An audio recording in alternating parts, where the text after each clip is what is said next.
Olá, bem-vindos a mais uma sessão do Grupo de Estudo da Emergência das Sociedades de Comuns.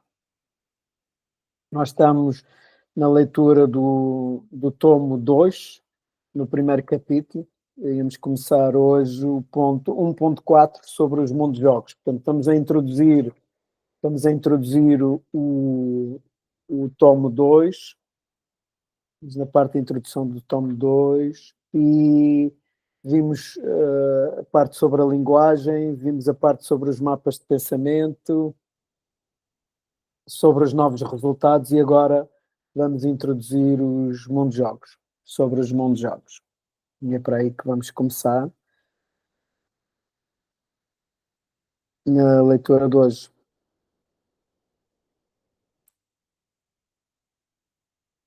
O mundo de jogos, o Game World, é uma distinção que vem do Possibility Management e que caracteriza a forma como os seres humanos trocam valor.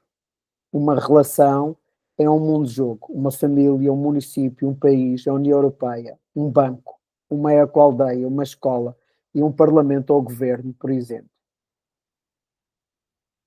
Aqui está a chegar a Sara, vamos acolher aqui a Sara.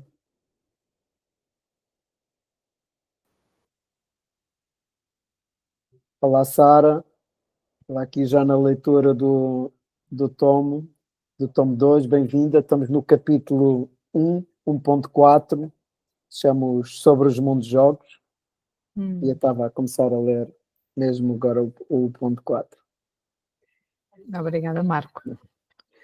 O mundo de jogo tem propósito consciente e inconsciente, valores ou princípios, regras de adesão e saída, regras na forma como se joga, um logotipo ou marca, entre outros. Este tomo é um mundo de jogo entre mim, que o escrevo, e os leitores que o leem e podem experimentar as suas ideias. O propósito é partilhar a minha experiência e aprendizagem sobre as sociedades regenerativas. Os princípios são da aprendizagem, comunhão, clareza e evolução. Para se chegar a este mundo de jogo, o leitor tem que aceder ao livro e lê-lo. E, por sua vez, o escritor teve que o escrever, encontrar um editor e publicar. Há muitas maneiras de jogar este mundo de jogo. Por exemplo, cada leitor que o lê passa o livro a outro leitor, ou deixa perdido num café para chegar às mãos de outro leitor, ou empresta. As possibilidades são infinitas. Eu vou parar aqui um bocadinho. Se calhar mostro, segue-se uma imagem, que é a imagem do mapa dos mundos de jogos regenerativos, e é feita a partir do Possibility Manager. Eu, se calhar mostro a imagem e depois paro e começamos aqui uma conversa. E Sara, está a aparecer? Não estou a visualizar. Aqui do meu lado também ainda não está. Agora acho que sim. Ok, já diz-me se apareceu. Agora sim, Okay. Já consigo ver. Só consigo ver um bocadinho. Sim, mapa dos mundos de jogos regenerativos. Mas está cortado, Marco. Sim. A imagem parece um pouquinho cortada. Sim, ele deve alargar agora. Ok. Sim, agora sim, um bocadinho. Depois tem aqui dentro da caixa, está lá dito propósito, nome, princípios, lugar, regras de adesão, regras de funcionamento, lista de errados, símbolos, exemplo a marca ou a bandeira, a moeda e outras coisas podem estar aqui. Tem de um lado a equipa, do outro lado diz Codex, regenerativo, e depois tem ligações com outros mundos de jogos. Portanto, na prática é uma rede. E aí está o mapa dos mundos de jogos regenerativos. E eu vou parar agora aqui parar de partilhar.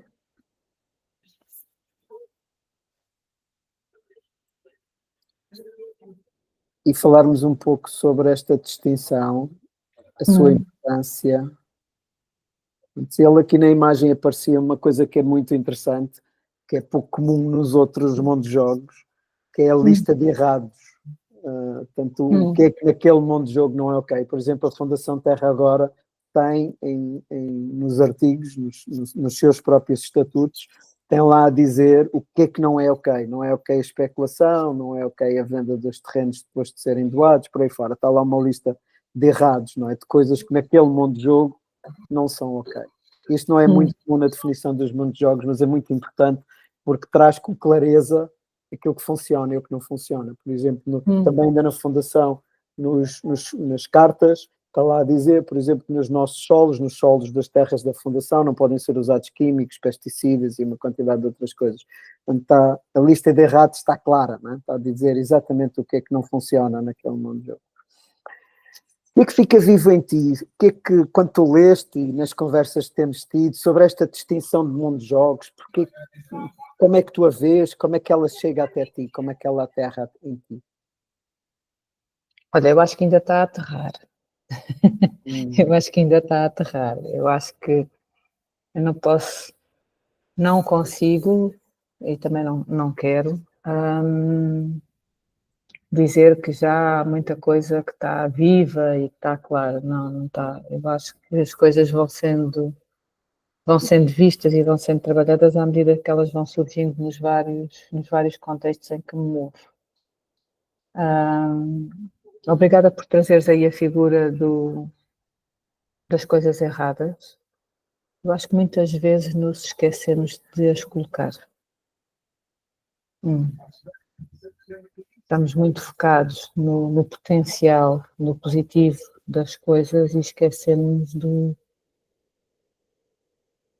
que não é, não é? Eu estava-te a ouvir falar e estava aqui a fazer o paralelismo com o projeto que estou a iniciar agora e estava a dizer assim, ainda não cheguei a essa parte das coisas erradas. Ainda não cheguei à parte das coisas erradas, portanto a construção está a dar-se. Mas é curioso trazeres isso para cima da mesa, assim de uma forma clara. Mas sim, é muita coisa, olhando para aquele mapa, é muita coisa a ter presente, a ter em consideração e que às vezes a forma normal de trabalhar as coisas nos leva para desviar o foco de algumas daquelas questões. Sim. Eu acho que tem muito a ver com o ter, continuamos mesmo com a resistência, há uma parte nossa que está no automático, que é estar sempre mais no ter do que no ser. Não é? Na aparência e menos na essência. E por muito que tenhas presente as aprendizagens e os mapas e queiras estar a trabalhar, mas depois... E estou-me a lembrar dos processos que estou a passar aqui com os projetos que estou a abraçar neste momento e por estares a trabalhar com outras pessoas que estão no sistema normal ou que estão a sair do sistema normal que te fazem colocar mais peso aí, na aparência e menos na essência. E depois, de vez em quando, acabas por teres que dar um suspiro profundo e reorientar o trabalho para ali. Podes falar um pouco do mundo de jogo que tu estás a criar, desse que tu referiste que estás a criar, sabe? Qual deles? Não, eu neste momento ando a brincar, eu gosto muito do termo brincar, ando aqui a brincar com uma coisa que se chama Escola de Consumo Regenerativo e está a sair do mental para o papel e para o sistema, portanto já... Qual é a ideia? A ideia é colocar as pessoas a pensar sobre os hábitos de consumo que estão a ter nesta sociedade industrial de consumo, não é? E como é que nós podemos, não digo fazer aqui uma inversão total de modo e de escolhas ou de modo de vida, mas pelo menos ter mais consciência e ter mais presente qual é o impacto que nós deixamos e qual é a pegada que nós deixamos no nosso sistema quando fazemos as escolhas de consumo que estamos a fazer. E está a ser um processo ainda muito, muito inicial, mas já foi apresentado publicamente e já foi apresentado a investidores, portanto, Vamos ver como é que corre a partir daqui. Sim, é trazer isto mais do que um consumo sustentável, importa trazer alguns mapas do pensamento regenerativo para esta questão de como é que estamos a consumir os recursos que a natureza nos oferece e que nós estamos a produzir ou que estamos a comprar que outros estão a produzir, e como é que nós estamos a lidar e a encarar com isso, como é que estamos a lidar com a questão do desperdício alimentar, com a questão da reciclagem, com a questão das embalagens a mais que temos, como é que estamos a lidar com a questão do que temos em casa, que não usamos há um ano ou mais e que mantemos ali preso e seguro e que se calhar pode até ajudar a disponibilizar recursos para alguém na comunidade que está a precisar daquilo que já não nos faz falta, não é? Trazer um bocadinho essas questões para cima da mesa, como é que estamos a fazer a gestão do nosso orçamento familiar e pessoal, como é que está a ser, temos consciência do que é que estamos a fazer, não temos consciência, portanto, esta escola, ou este projeto pretende ser aqui um espaço de tomar mais consciência e trazer para a discussão, se calhar mais alargada, algumas das práticas que queremos ver mudadas aqui. Grato, Sana. Hum. Grato. Eu vou ler e depois vamos parando e interagindo a partir Sim, e trazeres aí as coisas erradas, de repente fez-me aqui assim uma... ok, é que é errado. Sim, o que é que não é ok no teu mundo de jogo, não é? É.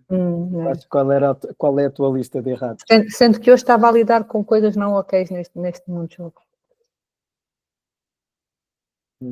Por exemplo, eu aqui do meu lado, olhando para o teu mundo de jogo, diria claramente coisas deste género. Não é ok usar embalagens nos eventos, não é ok usar garrafas de plástico nos eventos, na água, ou seria Sim, água sim. em garrafão, ou da torneira com filtros, ou whatever. Coisas assim desta natureza, não é? Porque tu Sim. estás a falar de uma escola, eu penso que tu estás a falar em formação, em treinos. Sim, é uma escola itinerante, ok? É uma carrinha que vai andar a circular pelo país fora. Ok, então pronto, aí a carrinha... Uma lista do não que posso dizer e é uma coisa que tem estado a ser muito pensada e muito discutida nas pessoas que estamos no projeto, e somos 2 pessoas, que é um carro movido a eletricidade ou é um carro movido a combustão, a consumíveis fósseis? A questão é que temos que fazer muitos quilómetros. Qual é a pegada? Qual é a pegada daqui a 5 anos, quando as baterias do carro tiverem que ser substituídas ou tivermos ou o que é que acontece, não é? Porque também me preocupa, eu tenho muitas questões com os veículos elétricos, por exemplo. Sim, é novo, é usado, por exemplo, aí pode ser um critério importante para tomar essa decisão, não é? Sim, mas em termos de impacto, quando andas de um lado e para o outro no país, que é não pensar só na agenda da fatura, porque aí ias para o elétrico automaticamente, não é?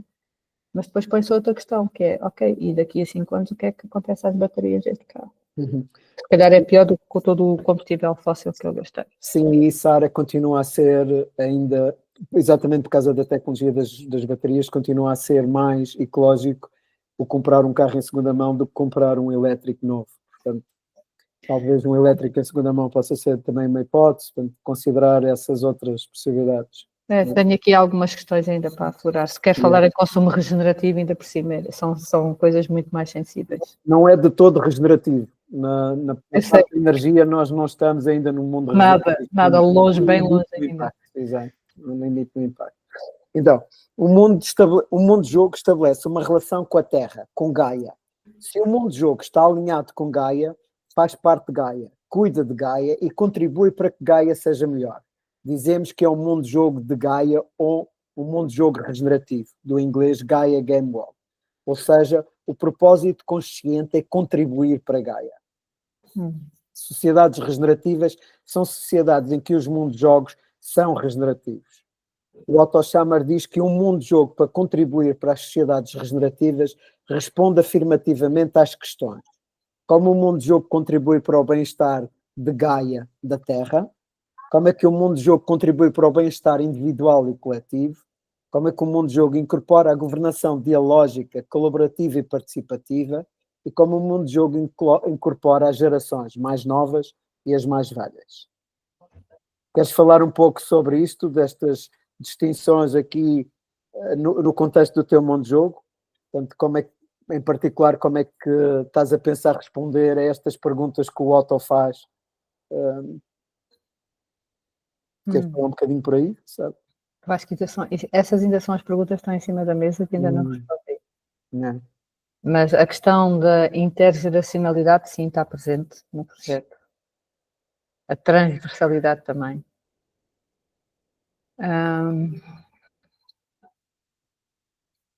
E a ligação à Terra, à Gaia, essa é o ponto fulcral da existência do projeto, não é? Estas 4 perguntas são de facto assim muito sharp, não é? E põem questões...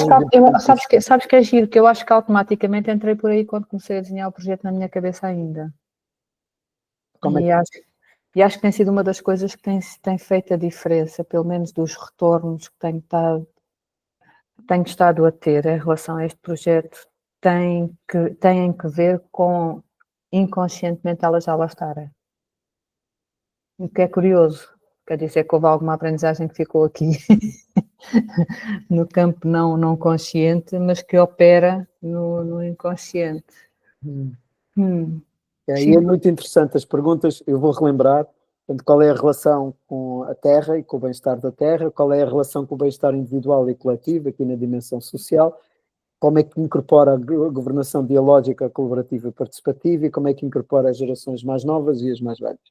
E é muito interessante que em vários mundos de jogos aí que eu vou observando para fora, por exemplo, a maior parte deles que eu estou a ouvir que dizem regenerativos, quando nós olhamos para uma estrutura que é igual às outras estruturas das outras empresas, portanto não incluem governação dialógica, colaborativa e participativa, nem estão aí. A maior parte das vezes não contam, não interagem com as populações locais onde estão a fazer os projetos. E não têm a mínima preocupação com o bem-estar individual e coletivo. As pessoas são tratadas da mesma forma que são tratadas nas outras empresas.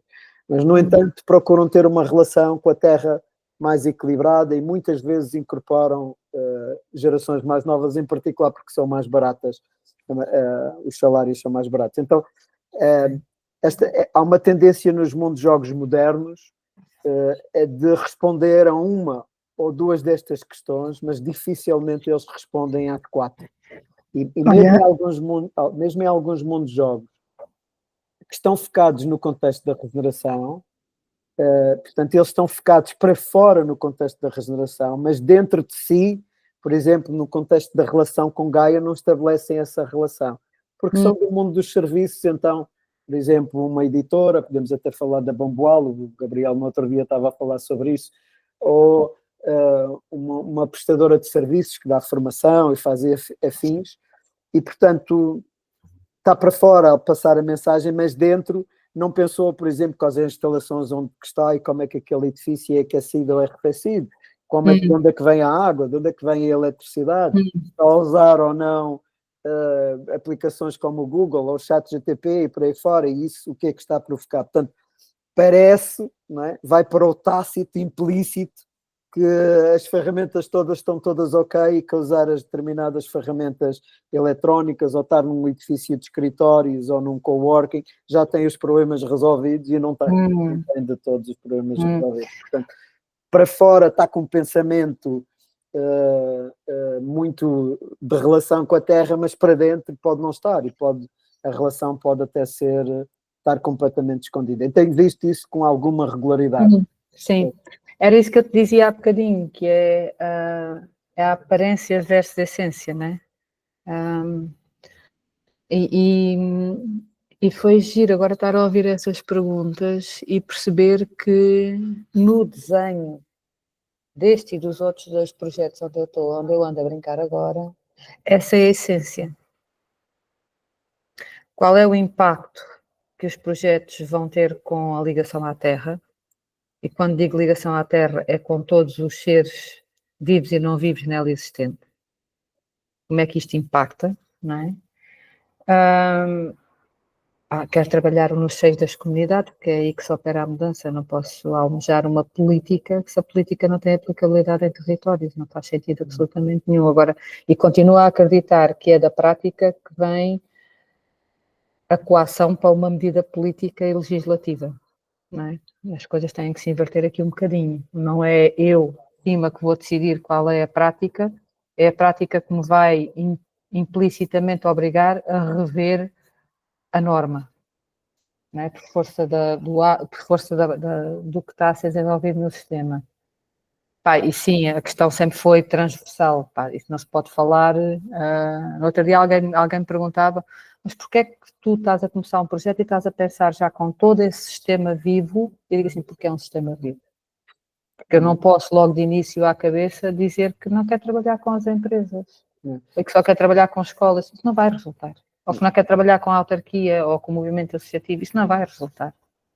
Então há duas notas que eu gostava de fazer. Uma, tu estás a usar a palavra sistema como equivalente ao mundo de jogo, portanto, tornar isso claro.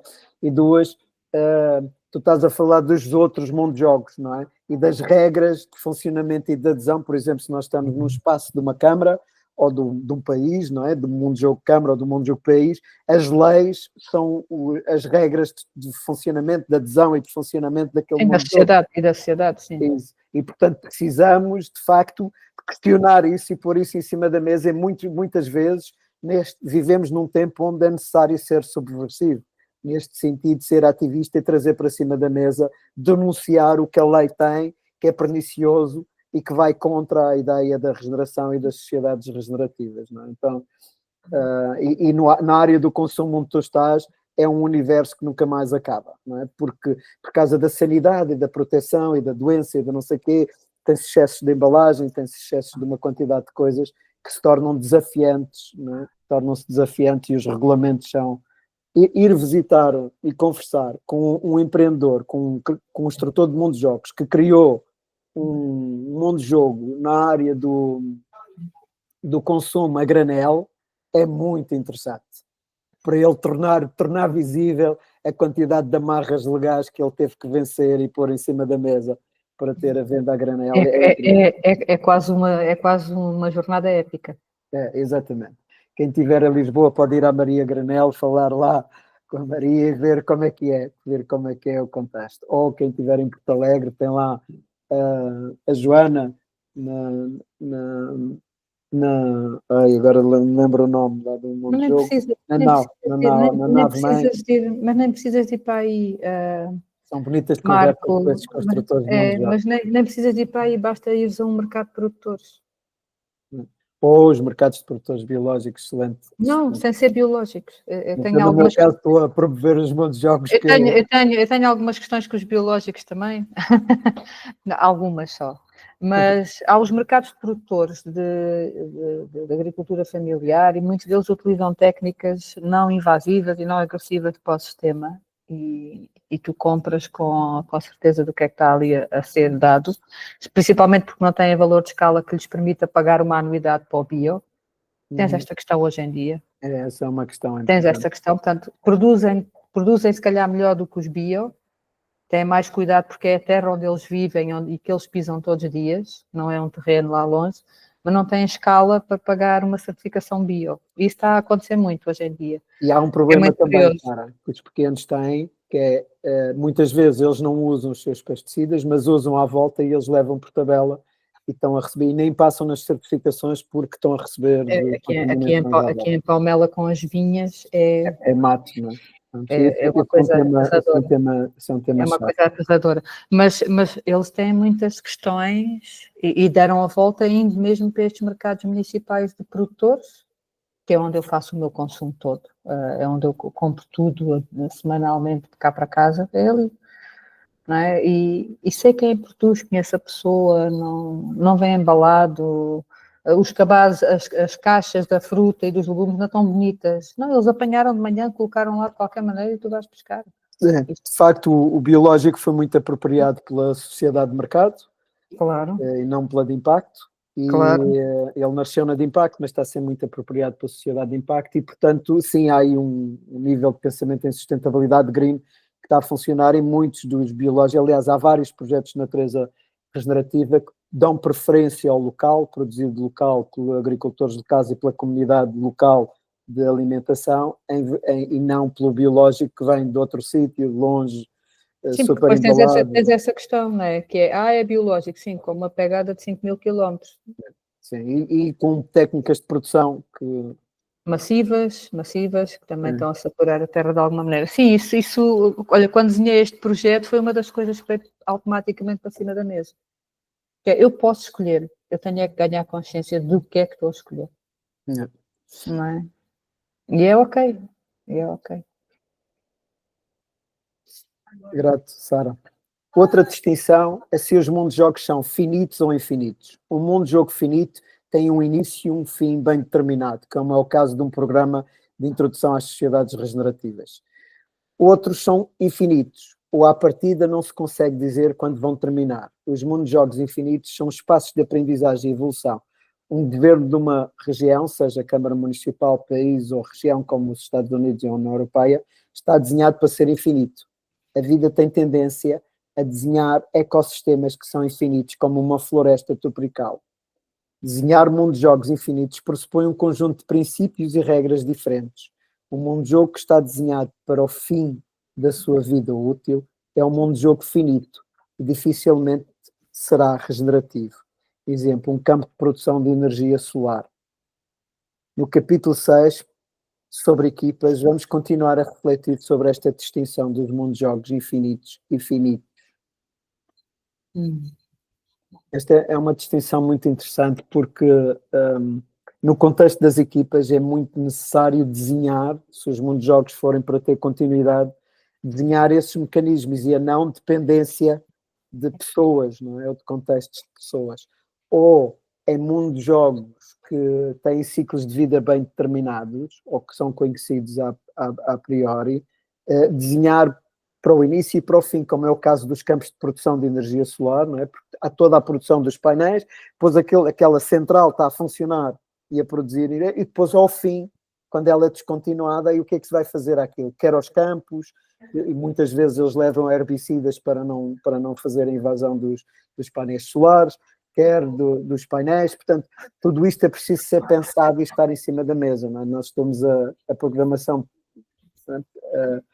programar para a obsolescência, não é? Para se tornar velho, para ser mudado, como um dos grandes temas desta sociedade de consumo e de mercado. Portanto, há aqui temas muito desafiantes nesse lugar onde tu te estás a meter e que têm diretamente a relação, mas chave, não é? Chave no momento em que nós vivemos, não é? Portanto, a área do consumo e o consumo direto, ele está diretamente ligado ao consumo dos chamados recursos do planeta, é um problema a gente chamá-los desta maneira, desde logo, não é?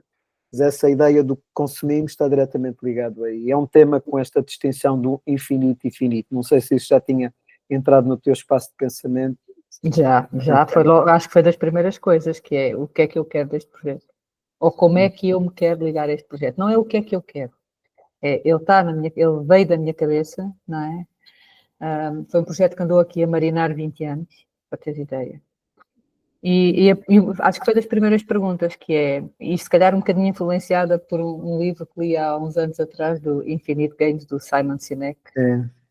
E quando li o livro, foi quando começou o meu processo de ruptura com o sistema, com o sistema normal. E acho que foi das primeiras perguntas que me fiz que é, como é que este projeto serve? Isto é um projeto com princípio, meio e fim? Ou eu vou deixar que o projeto seja o que tiver que ser, acreditando que ele não é finito? E quando penso nesta questão de consumo, eu não consigo dar um fim a isto. Porque vão haver sempre questões que vão... Mesmo que tu consigas operar e mudar muita forma de pensar, vão-se colocar sempre novas questões. E o projeto tem que se reinventar a cada ciclo, não é? Eu não posso dizer, isto é um projeto quando eu tiver os 308 municípios feitos, não é? Portugal, o projeto termina. Eu no outro dia digo assim, não vai acontecer, porque quando eu acabar 308, há novas questões e tenho que começar tudo outra vez. E se calhar pelo meio já reformulei não sei quantas vezes. Porque os territórios são diferentes, porque a história do lugar é diferente, porque a economia daquela região é completamente diferente. E eu já tive que reformular este projeto, se calhar, 308 vezes. Portanto, E fiquei muito contente, e eu estava aqui a refletir um bocadinho no projeto e digo assim, epá, isto vai ser giro porque eu estou a contribuir para algo que vai ser mais do que eu. E não vai estar suportado e assente em mim. Essa é uma coisa que eu pensei logo claro, que é, este projeto não pode estar assente em mim. Senão não é um projeto regenerativo. Eu posso ser o gatilho, né? Posso ser a caixa onde o fósforo risca, mas a partir do momento em que o fósforo está a arder, ele já não precisa da caixa, não é? Aliás, a caixa é perfeitamente descartável porque não dá para voltar a acender o fósforo. Então vem-me essa luz que é, não, isto não tem a ver comigo, isto tem a ver com um mundo melhor, portanto, é algo maior do que eu, quero contribuir para algo maior do que eu. Então não tem que estar assente em mim. Eu a qualquer momento posso sair ou ser substituída ou fazer parte de uma coisa completamente diferente, porque ele vai começar a andar e vai crescer por si só. E essa questão esteve muito presente no início disto. Tu estás a trazer uma distinção aí que não está no livro. Eu num post que fiz no meu canal de Substack sobre o mundo de jogos, incluía lá, e que é há um autor que se chama o sourcing, ou a source. Portanto, que a pessoa que está a trazer a ideia, que está a fazer surgir a ideia, não, é o iniciador, o sonhador inicial no Dragon Dreaming, tem um papel muito importante, mesmo quando já fez, se usarmos aqui a distinção do Dragon Dreaming ou os mapas do Dragon Dreaming, mesmo quando já fez a coletivização do sonho, ele continua a ter um papel muito importante. E um exemplo bonito disto são os irmãos que inventaram a aviação, não é? Conseguiram pôr os aviões a voar. Eles, todo o conhecimento era tácito neles. E enquanto não se conseguir perceber bem os princípios do voo e como é que se constrói e toda aquela coisa, eles eram determinantes. Eles eram determinantes para aquela coisa, porque eles desapareciam, ninguém sabia resolver aquele problema. Portanto, eles eram assessores. Não quer dizer que eles eram o topo e que eram os que tinham que mandar, mas era o conhecimento que estava a chegar através deles. Eles estavam a fazer sourcing daquela ideia, não é? E todas as ideias têm alguém que fez sourcing. Hoje, na indústria da aviação, nós não precisamos deles. Qualquer engenheiro aeronáutico, qualquer empresa de aeronáutica sabe resolver todos os dilemas e todas as questões, quer de construção, quer de voo, quer whatever que seja que tenha a ver com a indústria. Mas no início eles foram determinantes. E esse autor, o Peter Knowing, com um escrito que se chama The Source Principles, trouxe isso para cima da mesa, pôs isso para cima da mesa, a função, a importância que é a função da pessoa que está a fazer o source, que está a trazer a ideia a pôr. Eu vi-me nesse papel algumas vezes nos meus objetos de empreendedorismo, na última das quais o João Sem Medo, por exemplo, foi de facto um onde eu estava a ser a source daquela, que estava a fazer o sourcing, viver esse papel e viver essa distinção é de facto algo muito desafiante. Tem os seus desafios, tem as suas virtudes e os seus desafios, e tu estás um pouco a fazer account disso, não é? Trazer isso para cima. Eu acho que o risco, Marco, agora trouxeste aí, eu acho que o risco, quando nós estamos a operar nestes mundos de jogos, como tu falas, o risco é estarmos permanentemente atentos para não deixar que o ego domine o sistema.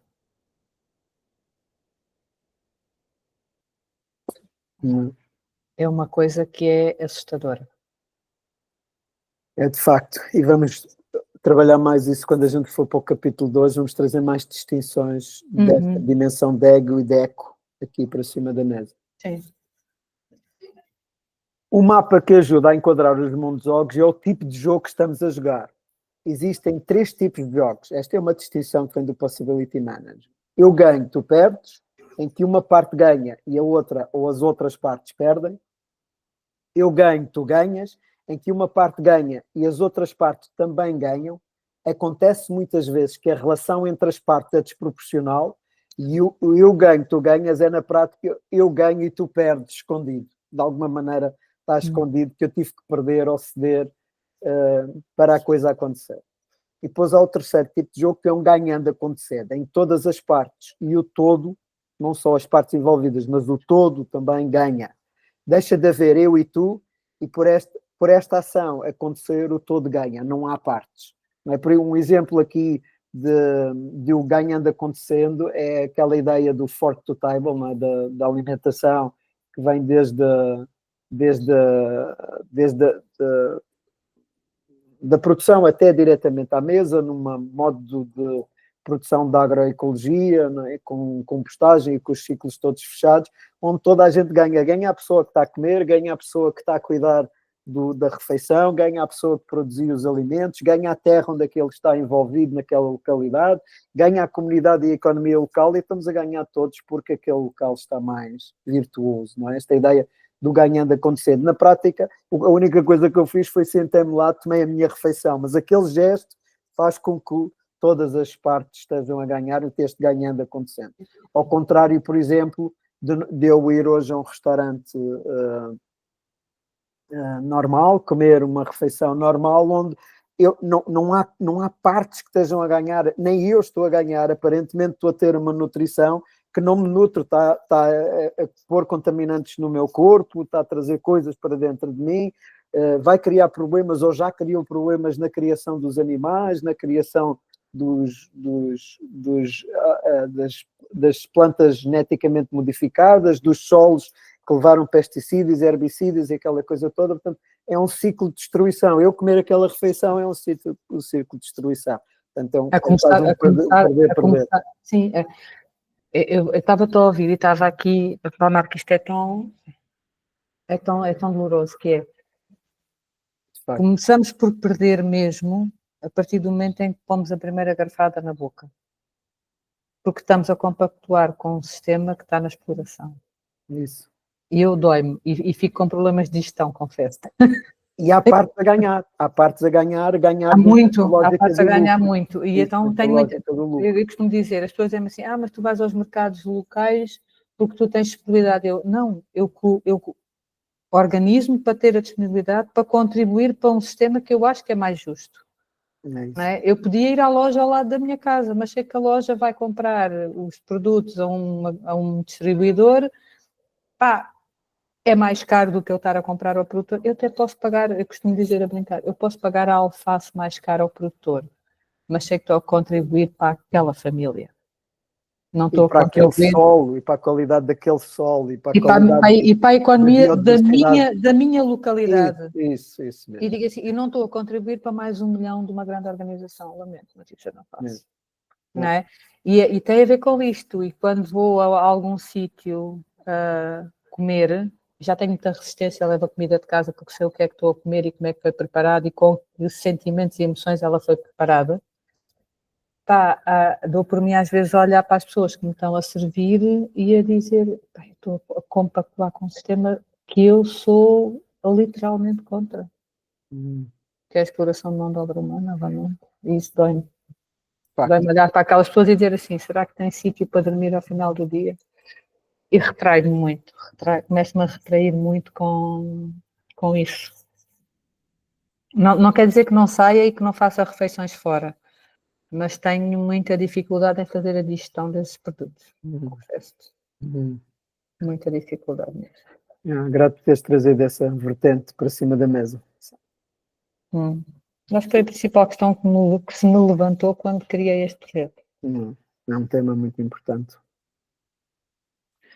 Os mundos de jogos regenerativos são do tipo ganhando acontecendo. Sempre. Esse é um tópico importante aqui. O filósofo americano Nassim Taleb introduz a distinção de frágil, robusto e antifrágil na forma como os mundos de jogos reagem ao caos. Frágil, algo que quebra com o caos, choque ou stress. Exemplo, um copo de vidro quando cai ao chão. Robusto, algo que resiste ao caos, mas não melhora com ele. Exemplo, uma rocha. Antifrágil, algo que melhora com o caos, com a desordem, com a volatilidade, com o stress. O corpo humano com exercício moderado é um exemplo disso. Como ele se melhora, com essa stress. Não é? E nós tivemos aqui um exemplo com este apagão de maio, foi um exemplo para percebermos a fragilidade de toda a sociedade moderna e de como ela está ancorada. Para Taleb, a antifragilidade inclui e transcende a resiliência e a robustez, tratando-se de um ganhar acontecendo com o caos, de evolução, incluindo a adaptação.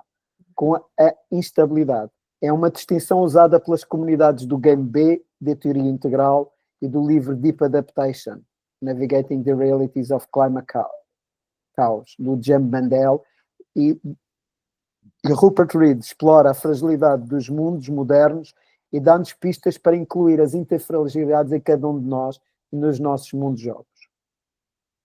Os mundos-jogos regenerativos tendem a ser antifrágeis ou degenerativos frágeis. Como é que a Terra em ti? Eu vou acabar já agora as últimas questões. Diz questões fundamentais e traz os mundos-jogos. Que mundos-jogos estou a participar e conscientemente ou inconscientemente a suportar, como tu estavas a trazer na partilha anterior, Sara. Qual a sua relação com Gaia? São finitos ou infinitos?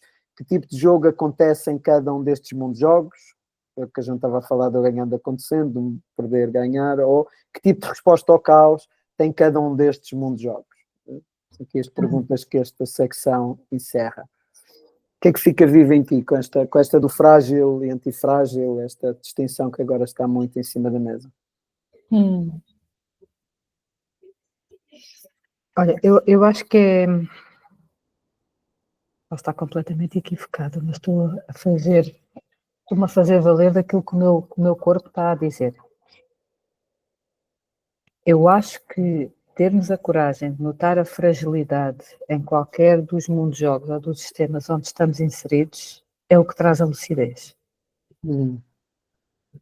Eu não sou consciente nem lúcida se eu não notar quais são os pontos de fragilidade e vulnerabilidade, quer meus, enquanto parte desse mundo-jogo, quer do mundo-jogo em si e da forma como ele se vai aplicar no campo.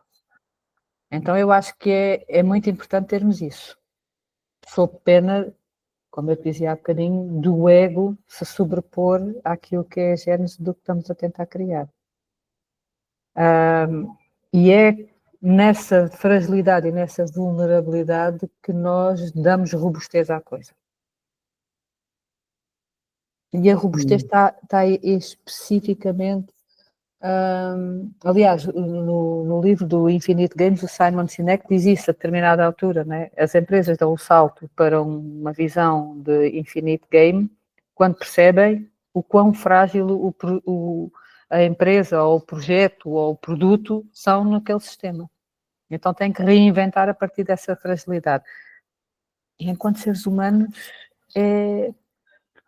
as árvores ganham mais resiliência quando não têm todas as condições para vingarem, as flores a mesma coisa. Portanto, é na fragilidade, na falta, na vulnerabilidade que nós encontramos mais força para sustentar e dar robustez às coisas. Então, eu acho que muitas vezes esquecemos disso, mas é aí que está, pelo menos daquilo que tenho experienciado, é aí que está o âmago do sucesso ou excesso, ou da força de um projeto. É nessa fragilidade. Começa em nós próprios.